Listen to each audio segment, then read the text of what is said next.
안녕하세요. 저는 강원도에 살고 있는 60대 후반 여성입니다. 얼마 전 모든 행복에는 난관이 있긴 마련이라는 인생의 진리를 다시 한번 깨닫게 되는 사건이 있었습니다. 이 나이가 되어도 원하는 걸 얻기란 쉬운 일이 아니더라고요. 예상치 못한 순간에 찾아온 위기와 그것을 극복하는 과정에서 깨달은 진실에 대해 이야기를 나누고 싶어 이 사연을 보내게 됐습니다. 사건은 작년 가을, 제가 꿈만 같은 일을 겪으며 시작됐어요. 강원도의 한 작은 시장에서 40여 년 전 헤어진 첫사랑을 만나게 된 겁니다. 성숙 씨? 혹시 박성숙 씨 맞소? 그 사람이 떨리는 목소리로 제 이름을 부르는 순간 시간이 멈춘 것 같았습니다. 머리는 백발에 가깝게 변했지만 그 따뜻한 눈빛은 여전했죠. 저는 당황해서 눈을 동그랗게 뜨고 상대를 바라보기만 했어요. 뭐라고 해야 할지 아무것도 떠오르지 않더라고요. 그런 저를 보며 남자가 다시 한번 다정하면서도 애틋함이 묻어나는 목소리로 이름을 불렀습니다. 성숙 씨 나요. 정승필. 아무리 늙었다고 날 못 알아보는 건 아니겠지? 승필 씨? 아니 여긴 어떻게... 남자와 저는 서로의 첫사랑이었죠. 하지만 피치 못할 사정으로 헤어져 40여 년간 전혀 소식을 모르고 살았습니다. 그러다 백발이 성성한 황혼의 나이에 뜻밖의 장소에서 예상치 못한 재회를 하게 된 겁니다. 잠시 서로의 얼굴만 바라보며 말을 잇지 못했던 우리는 근처 찻집으로 자리를 옮겨 그간의 이야기를 나눴어요. 남자는 7년 전 아내를 암으로 먼저 보냈다고 하더군요.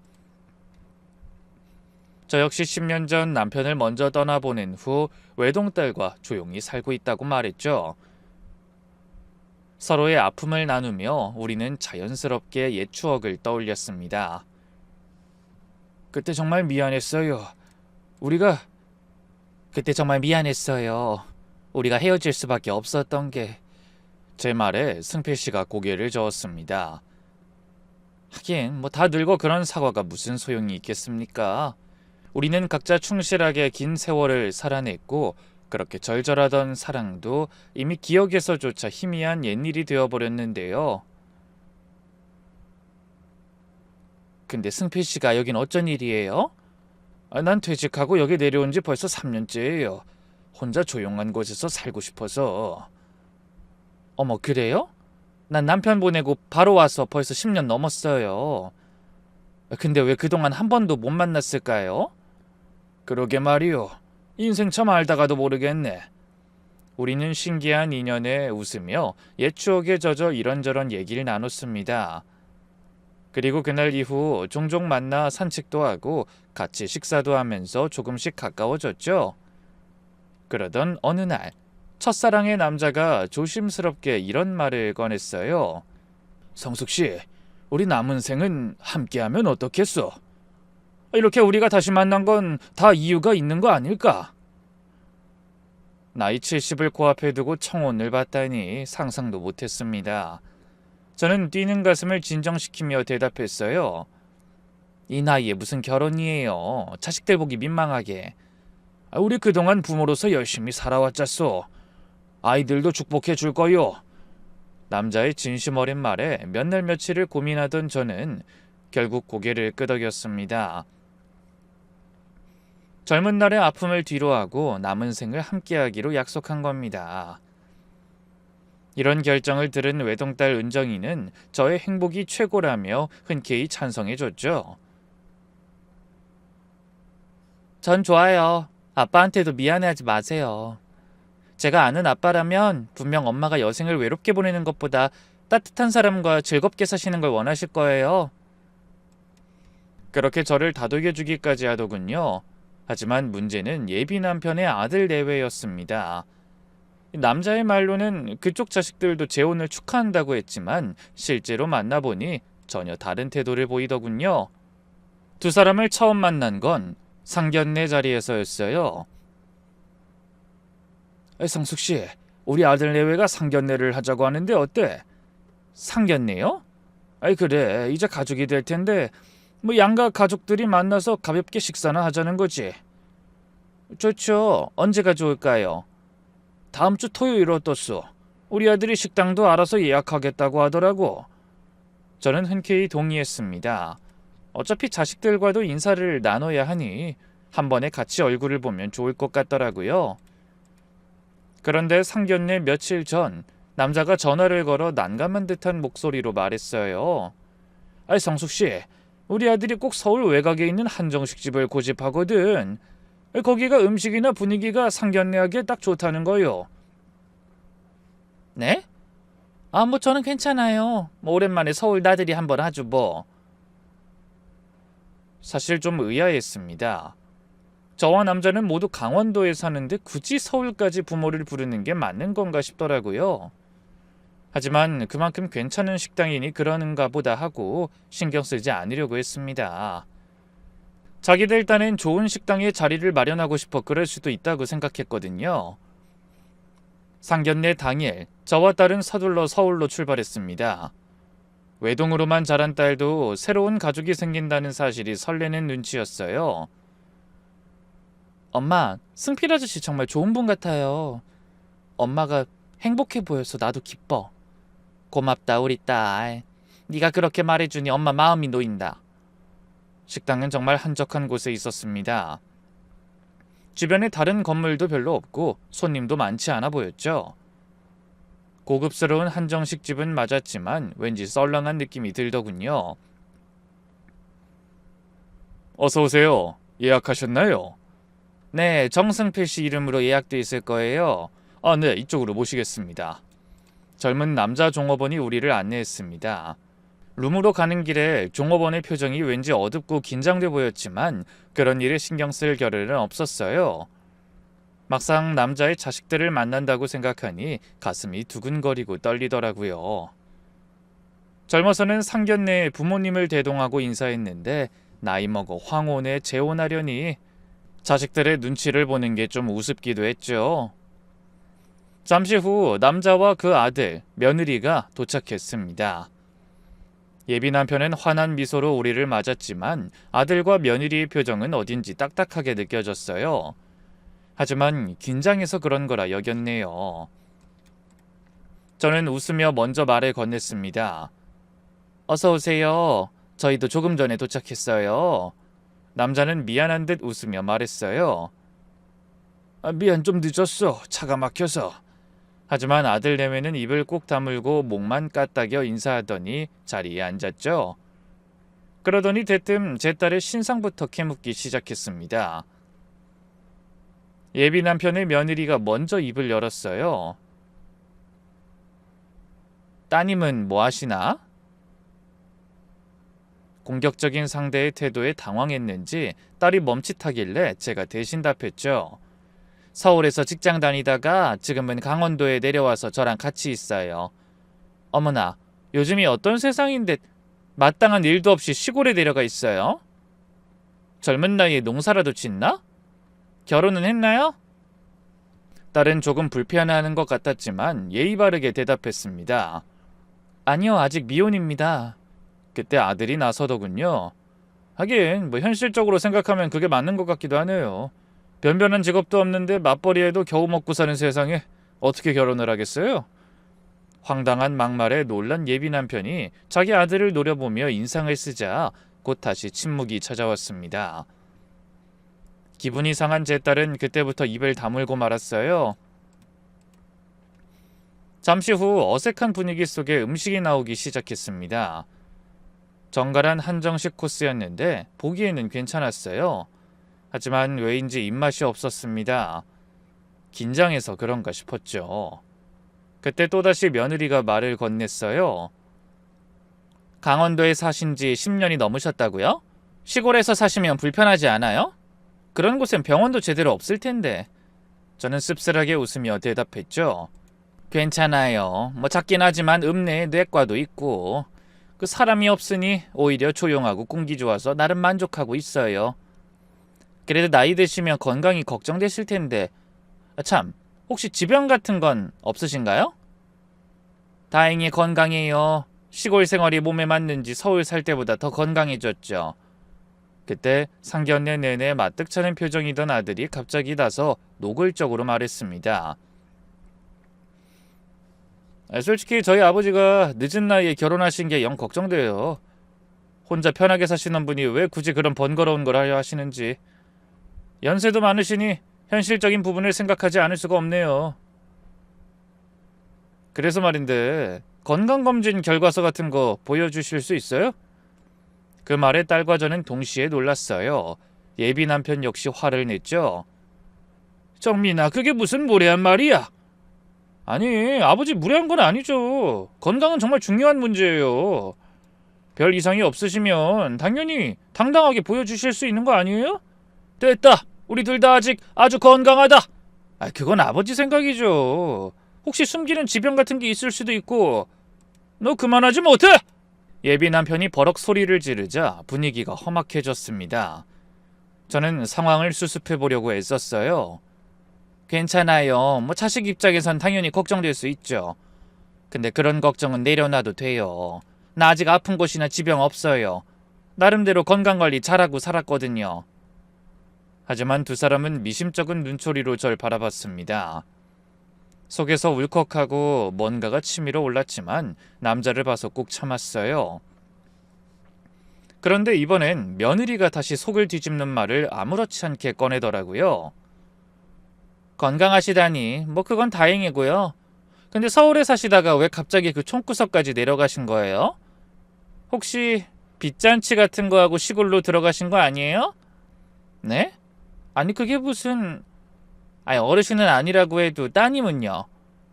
요즘 젊은 미혼 여자들 명품이니 해외여행이니 몇 푼 안 드는 돈 벌어 펑펑 쓰다가 카드빚에 시달리는 경우가 허다하잖아요. 보아하니 집안이 아주 여유 있어서 놀고 먹을 수 있는 팔자도 아닌 것 같은데 왜 한창 일해야 하는 사람이 그런 촌에서 엄마한테 얹혀 살아요? 그러자 남자의 아들도 맞장구 쳤습니다. 그러게, 나도 이상하다고 생각했어. 원래 어느 집이든 돈 사고 치는 골칫덩어리들이 하나씩 있기 마련이잖아. 그런 사람 집안에 들어오면 순식간에 패가 망신하는 거 일도 아니라니까. 그 말은 평소 침착한 저도 할 말을 잃어 아무 생각도 떠오르지 않았어요. 그러자 예비 남편이 있는 대로 화를 내며 언성을 높였죠. 너희 그만두고 어서 당장 사과하지 못해! 이게 어떤 자리인데 그런 말도 안 되는 소리를 짓거려! 하지만 며느리는 한마디도 지지 않고 따박따박 말대답을 했어요. 아버님, 꼭 그렇게 생각하실 문제가 아니에요. 혹시 모르잖아요. 아예 대출이 없다는 확인서를 하나 받아서 꼼꼼하게 확인하는 게 서로 걱정도 덜하고. 그만하라는 말 못 들었냐? 불같이 화를 내는 남자의 얼굴에 노여움이 가득했습니다. 이번에는 저도 예비 남편을 말리지 않았어요. 좋은 게 좋은 거라며 참고 있었더니 두 인간이 선을 넘어도 한참 넘더라고요. 그런데 그때 갑자기 제 딸이 배를 부여잡고 식은땀을 흘리기 시작했습니다. 자세히 보니 얼굴도 창백해져 있더라고요. 그러더니 작은 소리로 제게 속삭였죠. 엄마, 나 배가 너무 아파. 너도? 엄마도 그래. 사실은 저도 몇 분 전부터 배가 살살 아프기 시작했거든요. 처음엔 분위기가 안 좋아 그냥 소화가 안 되나 싶었는데 점점 통증이 심해졌습니다. 이상하다. 왜 갑자기... 그런데 상대편을 바라보니 그들의 얼굴엔 불편한 기색이 없었어요. 우리 모녀만 그런 것 같더군요. 그 순간 참을 수 없는 복통이 몰려왔습니다. 어쩔 수 없이 자리에서 일어서며 말했어요. 저기 죄송해요. 잠시 화장실에 좀 다녀올게요. 엄마, 저도 같이 가요. 딸이 다급한 표정으로 따라 일어났습니다. 그런데 그때 며느리가 입가를 올리며 슬쩍 웃는 표정을 본 것 같았어요. 저 의미심장한 표정은 뭐지? 저는 이상한 생각이 들었지만 너무 급해서 더는 신경 쓸 겨를이 없었네요. 그래서 급히 화장실로 향하는데 옆에서 딸이 힘겹게 입을 열었어요. 엄마, 이거 뭔가 이상해. 같은 음식을 먹었는데 왜 우리만 이래? 그러게, 우리가 집에서 먹은 음식이 뭔가 상한 게 있었나? 하지만 딸과 저는 긴장해서 아침에 변변히 뭘 먹지도 못하고 거의 빈속에 올라왔어요. 그렇다면 상견례 자리에서 먹은 게 이상하다는 건데 같은 음식을 먹은 다른 사람들은 아무렇지도 않았습니다. 점점 불길한 생각이 들었지만 일단 화장실부터 가야 했어요. 복통이 점점 심해져 말하는 것조차 힘들었거든요. 다급하게 화장실로 들어가 한참을 보낸 후 복도에서 잠시 숨을 고르고 있었습니다. 얼굴이 창백해진 딸을 보니 마음이 아프더군요. 은정아, 많이 힘드니? 그냥 화장실만 급해진 게 아니라 배가 온통 뒤틀린 기분이에요. 엄마도 그렇지. 우리 도대체 뭘 잘못 먹은 걸까요? 저도 의아했습니다. 같은 음식을 먹었는데 왜 저와 딸만 그런 건지 아무리 생각해도 이상했죠. 하지만 오래 고민할 시간은 없었어요. 일단 상견례 자리로 돌아가야 했으니까요. 그래도 좀 나아진 것 같으니 돌아가자. 너무 오래 자리를 비웠어. 그때 딸이 또 얼굴을 구기며 말했어요. 아니, 엄마 먼저 들어가세요. 저는 화장실에 한 번 더 다녀와야 할 것 같아요. 그러더니 또 다급하게 화장실로 들어갔습니다. 저는 하는 수 없이 혼자 발길을 돌려 먼저 룸으로 향했어요. 그런데 문 앞에 도착하자 열린 문틈 사이로 예비 남편의 며느리 목소리가 들려왔습니다. 아버님, 새어머니 되실 분이랑 딸이 몸이 좀 부실한 것 같아요. 곧이어 아들의 목소리도 들려왔습니다. 그러게요. 저희랑 같은 음식 먹었는데 왜 두 사람만 저 난리예요? 그리고 아무리 배가 아파도 예의를 갖춰야 하는 자리에서 밥 먹다 말고 화장실에 들락거리면서 시간을 잡아먹다니 예의도 없네요. 혹시 뭐 숨기고 있는 병이 있는 거 아니에요? 이러다 결혼하자마자 송장 치르고 사고뭉치 딸내미만 떠맡을 수도 있어요. 아버님, 제발 이 결혼 다시 생각하세요. 두 사람의 어이없는 말에 충격받은 저는 황당함과 수치심에 얼굴이 달아올랐습니다. 그 순간 예비 남편의 화난 목소리가 들려왔어요. 뭐라고? 너희도 지금 무슨 말 같지도 않은 소리를 하는 거야? 저희는 아버지 위해서 하는 말이에요. 냉정하게 생각해 보세요. 나이도 있으신데 병약한 분이랑 같이 사시면 아버지 노후만 힘들어진다고요. 그만하지 못해! 만일 살다가 어디가 아프더라도 그건 부부로서 당연히 보살펴야 할 의무가 있는 일이다. 반대의 경우라면 그 사람도 당연히 그럴 거야. 그런 말 같지도 않은 소리로 좋은 일에 초치려거든 당장 나가거라. 너희가 무슨 소리를 해도 난 그 사람이랑 헤어질 생각 눈꼽만큼도 없어. 남자의 말이 고마우면서도 아들 내외의 못된 행태에 분노가 치밀었습니다. 하지만 이내 표정을 고치고 떨리는 가슴을 숨긴 채 룸 안으로 들어갔어요. 그때 화장실에서 나온 딸도 따라 들어왔죠. 모두의 시선이 저와 딸에게 쏠렸습니다. 남자는 걱정스러운 표정으로 바라봤고 그 아들 내외는 뻔뻔한 표정으로 인상을 잔뜩 구긴 채 앉아 있었어요. 성숙씨 괜찮소? 많이 힘들어 보이는데. 네, 괜찮아요. 아마 긴장해서 그런가 봐요. 저는 억지로 미소 지으며 자리에 앉았습니다. 하지만 남자의 며느리는 그런 제 상태는 아랑곳 없이 계속해서 공격적인 말을 늘어놨어요. 병원에 한번 가보셔야 할 것 같아요. 이런 증상이 자주 있으신가요? 아니에요. 오늘따라 왜 이런지. 혹시 평소에 드시는 약이라도 있으세요? 아까도 말씀드렸지만 지병이 있으면 숨기지 말고 미리 말씀해 주세요. 몸 부실한 거 숨기고 결혼하는 것도 엄밀히 말하면 사기 결혼이나 마찬가지라고요. 사기 결혼이요? 제가 놀라서 되묻자 남자의 아들이 거들고 나섰습니다.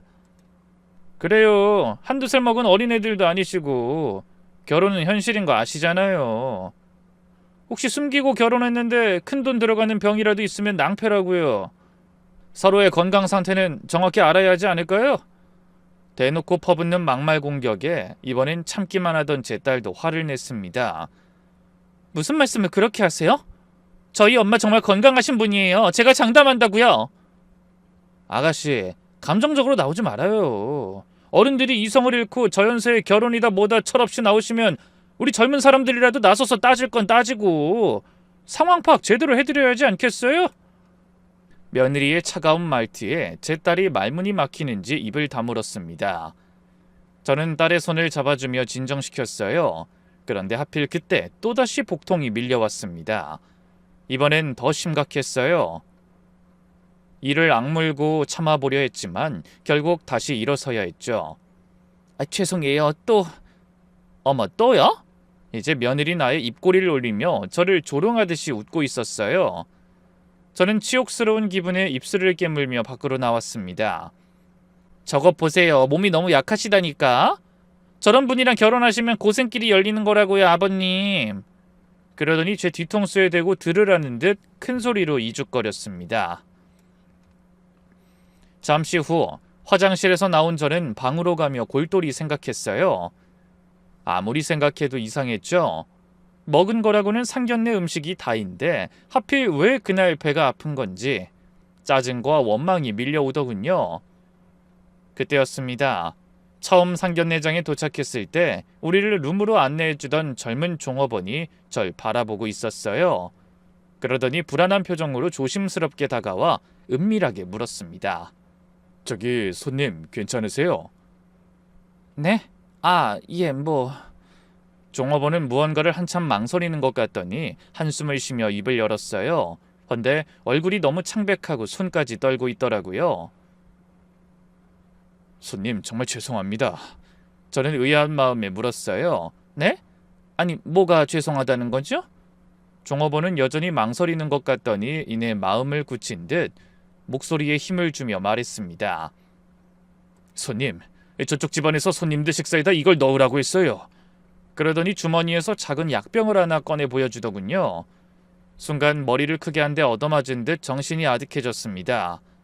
뭐라고요? 정말 죄송합니다.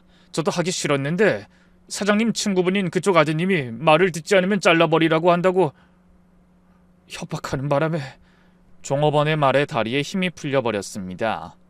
남자의 아들 내외가 저와 딸의 음식에 의도적으로 뭔가를 넣었다는 말이었어요. 두 인간이 일부러 저를 망신주고 골탕 먹이려 했다는 사실이 드러나는 순간이었죠. 아무리 아버지의 결혼이 싫어도 어떻게 그런 말도 안 되는 짓으로 상견례에 깽판을 칠 수가 있는지 어이가 없더라고요. 그래서 어쩔 수 없이 했는데 양심에 찔려서 안 되겠어요. 손님들이 너무 힘들어하시는 걸 보니 겁도 나고 정말 죄송합니다. 지금 그 말 정말 사실이죠? 네, 이게 뭔진 모르겠는데 저는 두 분이 이렇게 힘들어하실 약이라고는 생각하지 못했어요. 잘못했습니다. 저는 약병을 받아들었습니다. 손이 떨리고 허탈함이 밀려왔어요. 내가 이런 꼴까지 당하면서 정말 재혼을 해야 하나? 하는 자괴감이 몰려왔죠. 그제야 남자의 아들이 굳이 그 식당을 고집한 이유를 알겠더군요. 처음부터 모든 게 계획된 일이었던 겁니다.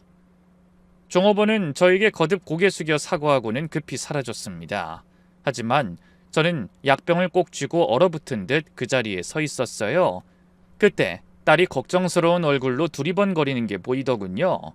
그러다 이내 저를 발견하고 다가와 물었습니다. 너무 오래 걸려서 걱정돼서 나왔어요. 또 많이 아파요? 은정아. 저는 눈물이 터지려는 걸 간신히 참으며 딸에게 방금 들은 이야기를 전했습니다. 딸도 같은 봉변을 당했으니 알 권리가 있다고 생각했어요. 제 말을 들은 딸의 얼굴은 분노로 붉게 달아올랐습니다. 뭐라고요? 그게 사실이에요?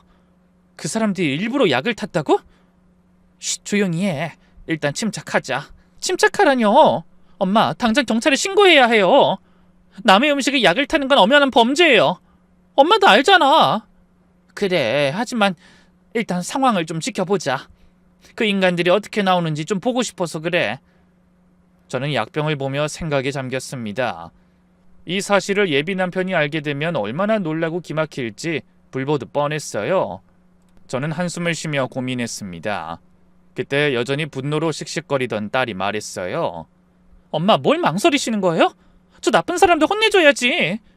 저도 이제 이 결혼 반대예요. 저런 무식하고 무서운 사람들하고 가족이 되는 거 생각만 해도 끔찍해요. 은정아, 일단 진정해. 엄마가 알아서 할 테니까 시간을 좀 줘. 네? 딸은 답답하다는 표정이었지만 저의 간절한 눈빛에 결국 고개를 끄덕이더군요. 그리고 다시 룸으로 돌아갔습니다. 남자가 걱정스러운 얼굴로 딸과 저를 맞았죠. 성숙씨, 아무래도 병원에 가보는 게 좋겠어. 안색이 너무 안 좋아. 하지만 전 고개를 저으며 답했어요. 괜찮아요. 조금만 더 참아보고 정 힘들면 그때 갈게요. 그때 며느리가 또 비아냥거리듯 말했습니다. 아버님, 저희가 괜히 걱정하는 게 아니에요. 이거 보세요. 고작 배탈 하나로 저렇게 다 죽어가는 얼굴이신데 이대로 결혼하면 아마 매일 병원만 다니게 되실 거라고요. 그러게요. 노년엔 건강이 제일 중요한데. 아유 참. 아들이 또 불난 집에 부채질을 했습니다. 그 뻔뻔한 모습에 주먹이 꽉 쥐어졌어요. 하지만 곁에서 절 걱정스럽게 바라보는 남편 때문에 쉽게 마음을 정하지 못했죠. 주머니 속 약병을 만지작거리며 고민만 거듭했습니다. 그런데 아무리 화장실에 들락거려도 고통은 점점 심해질 뿐 나아질 기미를 보이진 않았어요. 딸도 마찬가지였죠.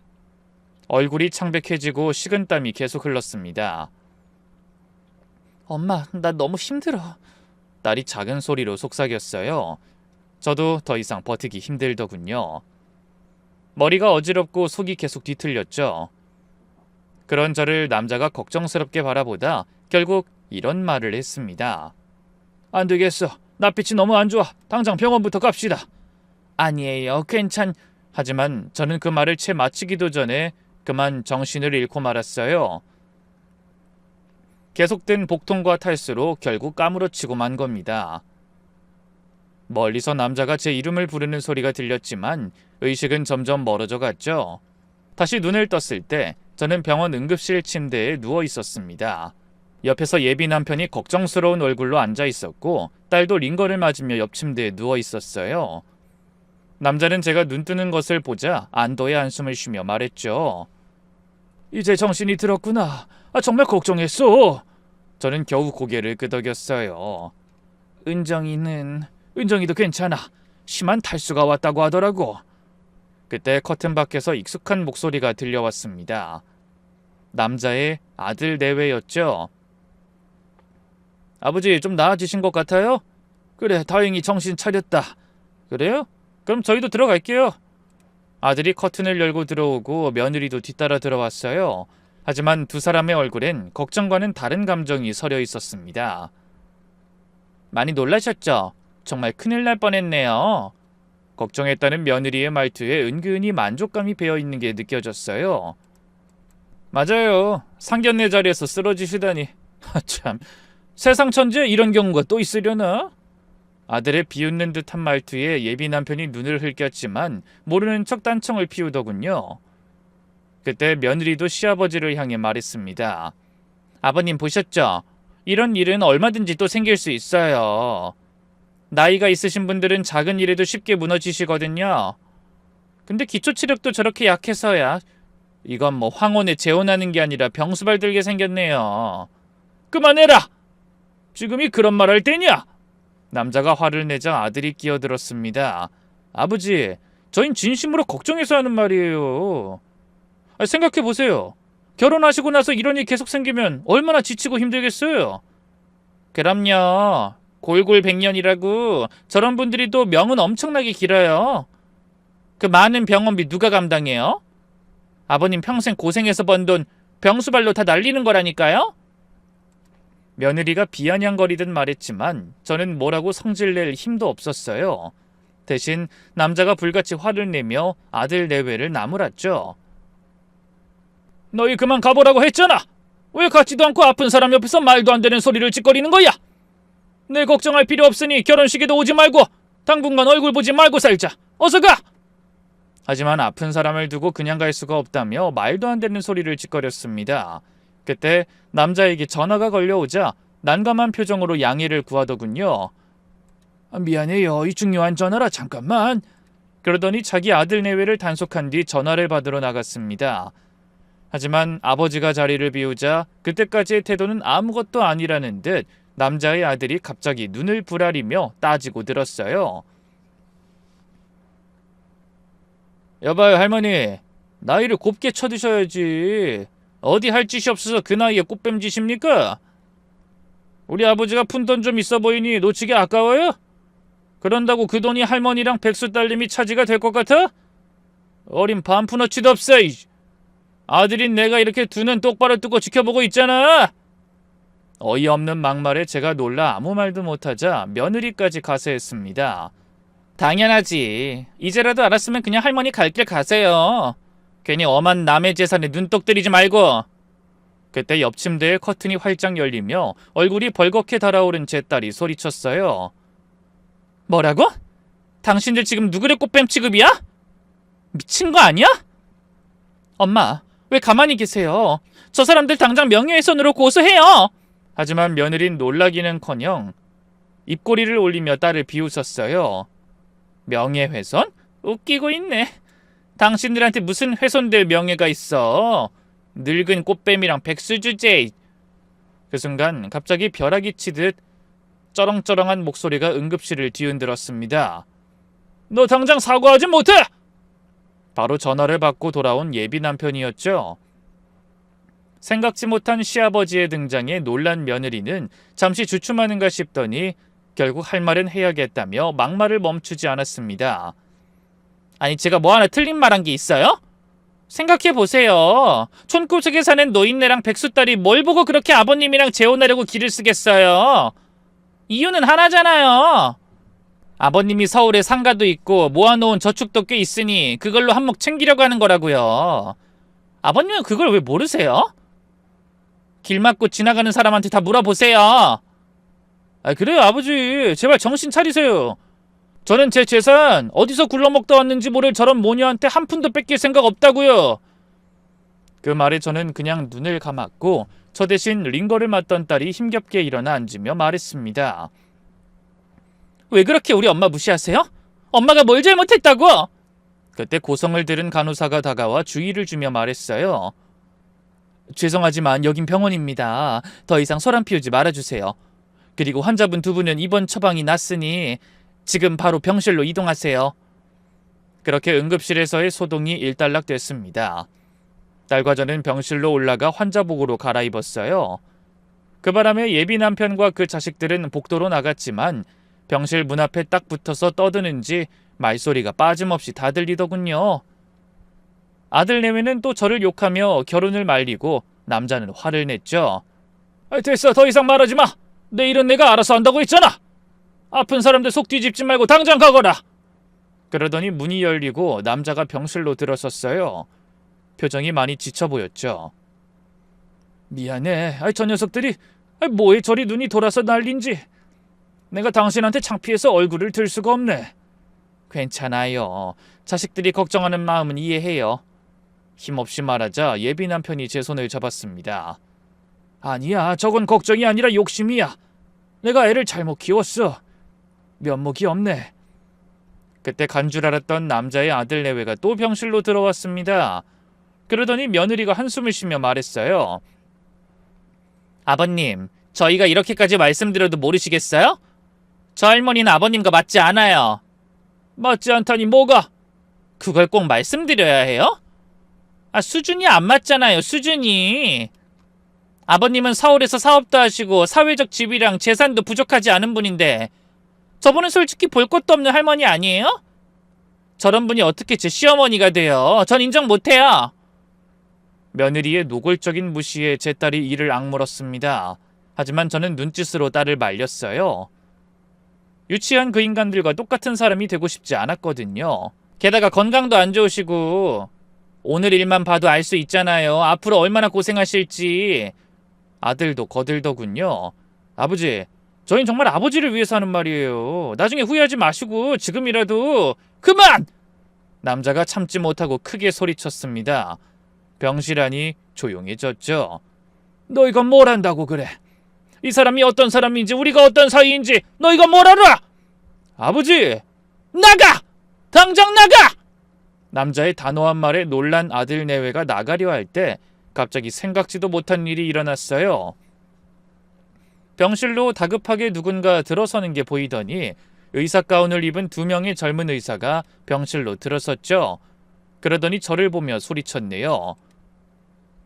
교수님, 이게 무슨 일이에요? 탈수라뇨? 은정아, 너 괜찮은 거야? 넌 의사라는 애가 이 지경이 될 때까지 왜 참고 있어, 미련하게? 딸은 민망한 얼굴로 의사들을 바라보며 말했어요. 아니, 여긴 뭐하러 왔어요? 지금 회진돌 시간 아니에요? 너랑 교수님 입원했다는 연락받고 놀라서 왔지. 이게 어떻게 된 일이야? 젊은 의사들은 눈을 동그랗게 뜨고 물었지만 정작 기절할 듯이 놀란 사람들은 따로 있었어요. 바로 지금까지 저를 뻔뻔하고 늙은 꽃뱀 취급하고 제 딸을 백수 취급했던 남자의 아들 내외였죠. 두 사람은 어안이 벙벙해서 의사들과 저희를 번갈아 바라보며 어리 빠진 목소리로 물었습니다. 의사라고? 교수님은 또 뭐야? 예비 남편의 아들이 귀신이라도 본 듯 놀란 얼굴로 외쳤죠. 그 말에 젊은 의사 중 한 명인 제 후배 의사가 말했어요. 박성숙 교수님이요. 10년 전까지 이 병원 내과 과장님이셨잖아요. 이은정 선생도 이 병원 출신이고 모녀 의사로 이렇게 소문이 났었는데 혹시 무슨 관계인데 그것도 모르시는지. 그러자 당황한 두 남녀가 울 듯 말 듯한 표정으로 예비 남편을 향해 고개를 돌렸어요. 그 눈빛을 본 남자가 자신의 못난 자식을 향해 외쳤습니다. 내가 뭐라고 했어? 성숙인 그런 사람 아니라고 했지? 분위기가 심상치 않게 흘러가자 제 입원 소식을 듣고 놀라서 달려온 후배 의사들이 슬슬 뒷걸음질 쳤어요. 그리고 딸에게 작게 입모양으로 연락하자는 인사를 남긴 뒤 저를 향해 꾸벅 인사하고 나가더군요. 다시 병실에 저와 딸 그리고 예비 남편과 아들 내외만 남게 됐죠. 제 정체를 알고 기함한 남자의 며느리가 재차 물었습니다. 정말 의사 모녀란 말이에요? 그것도 이렇게 큰 대학병원에서 일했던? 그러자 제 딸이 그동안 참았던 울분을 토해내듯 외쳤네요. 그래요. 우리 엄마가 어떤 분인데 명문의대를 수석 졸업한 분이라고요. 그런 사람한테 꽃뱀? 기가 막혀서. 아니 그런 사람이 왜 그런 깡시골에. 우리 엄마는 노년을 뜻깊게 보내고 싶어서 오지에서 의료봉사하는 마음으로 어르신들 돌보고 계셨어요. 보건소에 가려고 해도 산 넘어 물 건너야 하는 그곳에서 엄마는 거의 무료나 마찬가지로 환자를 돌보고 계신다고요. 물론 강남 건물에서 매달 임대료가 넘치게 들어오기 때문에 가능한 일이죠. 딸은 일부러 약이라도 올리려는 듯 묻지도 않은 제 건물 얘기까지 꺼내더군요. 두 사람은 충격에 빠진 표정으로 절 바라봤고 제가 천천히 입을 열었습니다. 난 평생 대학병원에서 환자들을 진료했어요. 원래 물려받은 유산도 많았는데 오랜 경험 덕분에 명예까지 얻었죠. 하지만 남편이 떠난 후 삶의 의미를 다시 생각하게 됐어요. 돈이 아무리 많아도 강남에 건물이 몇 채나 있어도 뭔가 허전하고 채워지지 않는 갈증이 있더라고요. 그래서 모든 걸 내려놓고 시골로 내려간 거예요. 거기서 봉사하며 살다 보니 이제야 마음이 행복하고 뭔가 꽉 찬 것 같더라고요. 예비 남편의 며느린 믿을 수 없다는 얼굴로 되물었어요. 강남에 건물이 몇 채나. 그런 모습을 보더니 제 딸이 외쳤죠. 그래요. 그런 엄마의 모습을 보고 저도 의미 있는 삶을 살아보려고 대학병원 그만두고 엄마 곁으로 내려가서 같이 병원 운영하는 거라고요. 하지만 며느린 믿을 수 없다는 듯 계속 고개를 저었죠. 거짓말. 아버님 뭐라고 말씀 좀 해보세요. 설마 아니죠? 그래. 성숙 씨는 의사야. 똑똑하고 여유 있고 뭐 하나 부족함이 없는 사람이지. 그런 저 사람에 비하면 난 한없이 볼품없는 늙은이일 뿐이다. 예전에도 우리가 그래서 헤어진 거야. 대단한 집안 딸의 의대까지 나온 성숙 씨랑 한낱 장사꾼인 내가 어울리지 않는다고 성숙 씨 집안에서 반대했지. 그런 사람한테 내 돈을 노리고 접근했다고? 너희가 얼마나 어리석은 짓을 했는지 이제 알겠냐? 남자의 목소리엔 분노와 함께 자부심이 섞여 있었습니다. 마치 자신이 선택한 사람이 이렇게 대단한 사람이라고 외치는 것 같았죠.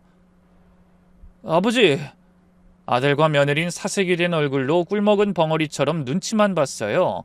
그러다 누가 먼저랄 것도 없이 슬금슬금 자리를 피하려고 하더군요. 하지만 저는 그대로 그 괘씸한 인간들을 보낼 생각이 없었죠. 이번엔 제가 나설 차례였습니다. 저는 조용히 그들을 바라보며 가방에서 무언가를 꺼냈어요. 바로 종업원이 준 약병이었죠. 왜 어딜 가려는 건가요? 난 아직 할 말 남았는데 이걸 보여드려야 하거든요. 제가 약병을 꺼내자 남자의 아들 내외 얼굴이 순식간에 굳어졌습니다. 하지만 곧 아무렇지 않은 척 표정을 바꿨죠. 그게 뭐예요? 며느리가 시치미를 뚝 떼고 묻더군요. 상견례한 식당 종업원이 나한테 준 거예요. 강력한 설사약이죠. 그 사람이 나한테 너무 미안하다면서 도저히 입 다물고 있을 수가 없다던데요. 종업원이요? 도대체 무슨 말씀을 하시는지 모르겠네요. 상대의 당황한 얼굴에 제가 천천히 일어나 앉으며 말했습니다. 이 병에 든 약을 나랑 우리 딸이 먹는 음식에 넣었다고 하더군요. 그쪽에서 시켰다면서요? 뭐라고요? 그게 무슨 말도 안 되는 소리예요. 난 모르는 일이에요. 말로는 전혀 모르는 일이라고 우기면서 목소리는 심하게 떨리더군요. 그래요? 정말 그럴까요? 종업원이 직접 고백했어요. 도저히 양심에 찔려서 못하겠다고요. 뭔가 오해를 하시는 것 같아요. 우리가 왜 그런 짓을... 며느린 계속 발뺌했지만 이미 얼굴이 창백해져 있었습니다. 그런 모습을 지켜보던 예비 남편이 충격받은 표정으로 물었어요. 뭐라고? 너희가 이 사람 음식에 약을 탔다고? 아니에요, 아버지. 그건 정말 오해예요. 그래요. 그 종업원이 거짓말하는 거예요. 아버님, 저희 못 믿으세요? 두 인간은 필사적으로 부인했어요. 그때 제가 핸드폰을 꺼내 조용히 재생 버튼을 누르자 식당에서 진실을 털어놓던 종업원의 목소리가 병실을 가득 채웠습니다. 정말 죄송합니다. 일이 이렇게 커질 줄은 몰랐어요. 저 때문에 이렇게 고통받으실 줄은... 입이 10개라도 드릴 말씀이 없어요. 그 사람들이 그러더라고요. 주제도 모르고 아버지 돈만 노리고 재혼한다고 설치는 여자를 혼내줘야 한다고. 아까 사모님이랑 상견례하던 상대측 자식 부부들이요. 녹음이 재생되자 두 인간의 얼굴이 더욱 창백해지고 예비 남편의 얼굴은 분노로 일그러졌습니다. 이게 사실이야? 너희가 정말로 이런 짓까지 한 거야? 아버지, 저흰 그냥 어떤 사람인지도 모를 여자랑 결혼까지 한다고 하시니까 너무 걱정이 돼서... 자신의 아들이 변명하려 하자 예비 남편이 손을 들어 말렸습니다. 그만! 더는 아무 말도 듣고 싶지 않다. 저렇게 버젓이 증인이 있는데 또 무슨 말도 안 되는 억지를 쓰려고! 너희가 얼마나 큰 죄를 지었는지 알기나 하는 거야! 예비 남편이 계속 소리치자 그 아들 내외는 고개를 숙였습니다. 그제야 자신들이 얼마나 큰 실수를 했는지 깨달은 것 같았죠. 두 인간은 사시나무 떨듯 몸을 떨며 갑자기 차가운 맨바닥에 무릎을 꿇고 머리를 조아렸어요.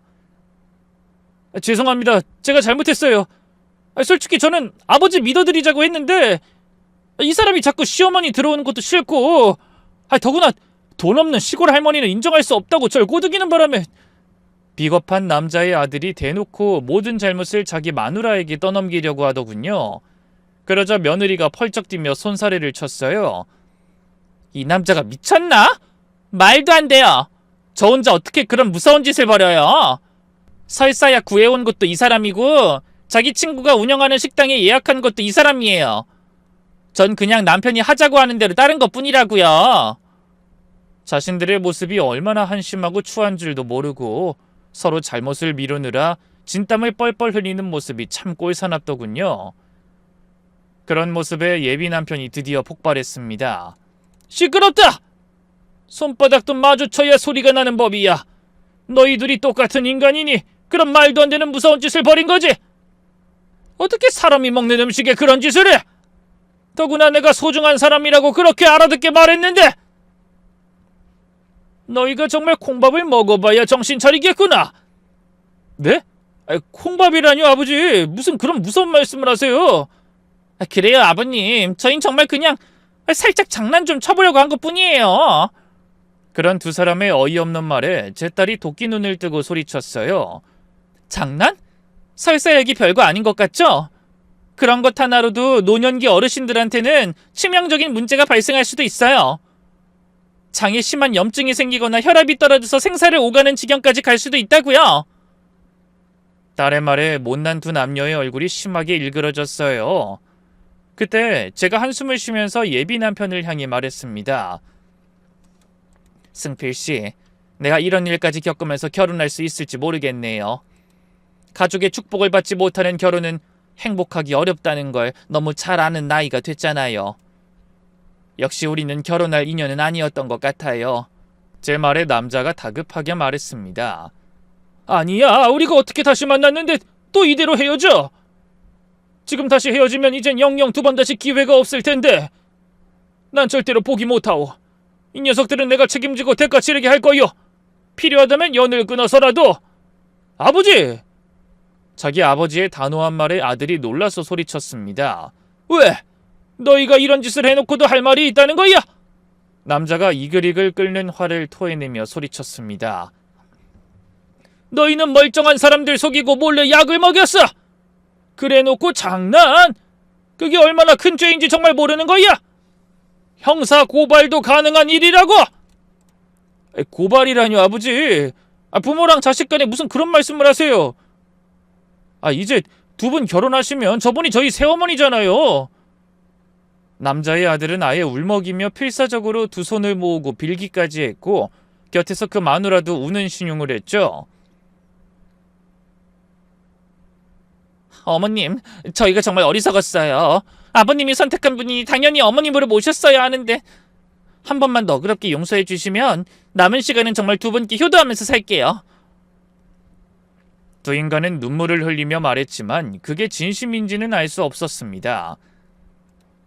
일어나요. 무릎 꿇는다고 해결될 일 아니잖아요. 제가 차갑게 말하자 더욱 당황했는지 어쩔 줄 몰라 하더군요. 그럼 어떻게 해야 절 용서하실 거예요, 어머님? 남자의 며느리는 이제 아예 천연덕스럽게 절 어머님이라고 불렀어요. 일단 법적인 문제부터 해결해야겠죠? 약물을 이용한 상해는 중범죄니까요. 법적인 문제라니, 그런 말씀하지 마세요. 저희가 무지해서 몰라서 그랬어요. 무식하면 용감하다잖아요. 이 인간이 급한 마음에 그만 해서는 안 될 짓을 하자고 한 거예요. 저라도 중심을 잡았어야 하는 건데 정말 죄송합니다. 며느린 새파랗게 질린 얼굴로 어떻게든 제 화를 풀어주기 위해 노력했어요. 하지만 저는 냉소적인 말투로 대답했죠. 글쎄요. 당신들이 정말로 반성하고 있는지도 의문이네요. 만일 내가 의사가 아니고 재산도 없었다면 그래도 이렇게 비굴하게 나왔을까요? 아니에요, 어머님. 그런 게 아니라. 됐어요. 더 이상 듣고 싶지 않네요. 그러고는 예비 남편을 바라보며 슬픈 얼굴로 말했습니다. 승필씨, 당신 자식을 차마 감옥에 보낼 순 없을 것 같아요. 그렇지만 역시 우리 결혼은 다시 생각해봐야 할 것 같네요. 성숙씨, 제발 그러지 말아요. 내가 전부 해결할 테니. 아니에요. 이건 단순히 해결하고 말고 할 문제가 아니에요. 가족 간의 신뢰의 문제죠. 어떻게 나를 괴롭히려고 혈안이 돼 있던 사람들하고 가족이 될 수 있겠어요? 저는 솔직히 저 두 사람을 내 아들이랑 며느리로 받아들일 자신이 없네요. 그때 제 딸이 말했습니다. 엄마, 그래도 승필 아저씨는 엄마를 진심으로 사랑하잖아. 자식들 잘못 때문에 아저씨까지 고통받는 건 너무 가혹해요. 엄마도 마음 편치 않을 거잖아요. 은정아. 그리고 이 사람들도 이제 엄마가 누군지 알았으니 다신 그런 짓 못할 거예요. 제 딸의 말이 맞긴 했습니다. 그래서 저 역시 괴로워하며 고민하고 있을 때 남자가 갑자기 자기 아들 내외에게 돌아서며 말했어요. 너희들 잘 들어라. 내가 가진 재산 한 푼도 너희한테 안 줄 거다. 아버지, 닥쳐! 내가 가진 거 다 팔아서 기부할 거다. 예상치 못한 말에 남자의 아들 얼굴이 사색이 되었습니다. 예? 아니, 저희가 아무리 잘못했어도 그건 너무하잖아요. 뭐? 너무해? 칸도 크게 그런 짓 벌여놓고 너무하다는 말이 나와? 남자는 진심이었어요. 그러더니 득달같이 자신의 일을 봐주던 변호사에게 연락해 유언장의 내용을 바꾸겠다고 하더라고요. 아버지, 안 돼요. 제발요. 아버님, 정말 잘못됐다고요. 제발, 제가 어머님한테 잘할 수 있는 기회를 주세요. 하지만 남자는 단호했어요. 젊을 때처럼 저를 맥없이 놓치기는 싫다는 결연한 의지가 보이더라고요. 오히려 제가 말릴 정도였어요. 승필씨, 그러지 말아요. 자식들에게 그런 벌을 주는 건 원하지 않아요. 아니, 이미 결정한 일이요. 내가 청춘을 다 바쳐 힘들게 모은 재산 저런 인간들이 날름 받아먹게 놔둘 수는 없어요. 반드시 후회하고 정신 차리게 만들어야지. 아버지, 농담이죠? 저희 지금 이미 충분히 반성했어요. 다시는 실망하시게 만들지 않을게요. 정말이에요. 시끄럽다. 경찰에 신고해서 끌고 가라고 하기 전에 당장 나가! 계속 알짱거리면서 속 뒤집으면 내 손으로 너희 쇠고랑 차게 만들 수도 있으니 그 말에 기겁한 두 인간이 걸음아 나 살려라 하며 꽁지 빠지게 도망쳤습니다. 그러면서도 마지막 한마디는 잊지 않았어요. 아버님, 저 며느리로서 어머님께 정말 잘할게요. 기회 한 번만 주세요. 그래요, 아버지. 딱 한 번만 실수한 거예요. 제발 노여움 푸세요. 하지만 남자가 계속 표정을 바꾸지 않자 허둥지둥 밖으로 나가더라고요. 그들이 나가고 나서야 저와 딸은 진정한 휴식을 취할 수 있었죠. 그리고 얼마 후 다시 만난 남자가 이런 말을 털어놨어요. 나 정말 그때 한 말 다 지켰어. 남은 재산은 전부 처분해서 의료봉사단체랑 대학병원 소아암센터에 기부했고.